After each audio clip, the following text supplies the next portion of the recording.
నీ జీవిత విధానము మారకుండా దేవుడు నీ జీవితంలో ఏమీ చేయలేడు.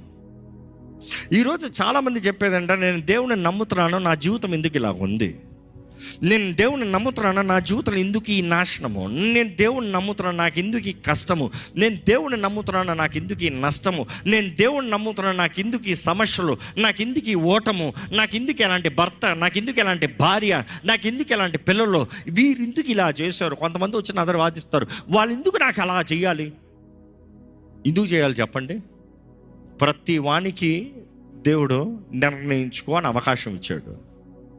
వాడు నిర్ణయించుకున్నాడు కీడు చేస్తానికి. దేవుడు ఏం చేస్తాడు? ఒకటే, నువ్వు కీడు చేసావా నీకు కీడు వస్తుంది, నువ్వు మేలు చేసావా నీకు మేలు వస్తుంది. నువ్వు కీడు వారి ద్వారా పొందుకుంటున్నావంటే ఇప్పుడు నీకు అవకాశం, నువ్వు ప్రతిస్పందనగా కీడు చేస్తావా మేలు చేస్తావా, నీవు దేవుని సొత్తుగా నిలబడతావా లోకస్తుడిగా జీవిస్తావా. నీవు చేసే నిర్ణయాన్ని బట్టి నీకుంది పరిణామాలు, నీకుంది ఆశీర్వాదమా శాపమా, నువ్వు చేసే నిర్ణయాన్ని బట్టి. ఈరోజు మిమ్మల్ని అడుగుతున్నా, మీరు చేసే నిర్ణయాలు ఎలాగ ఉంది?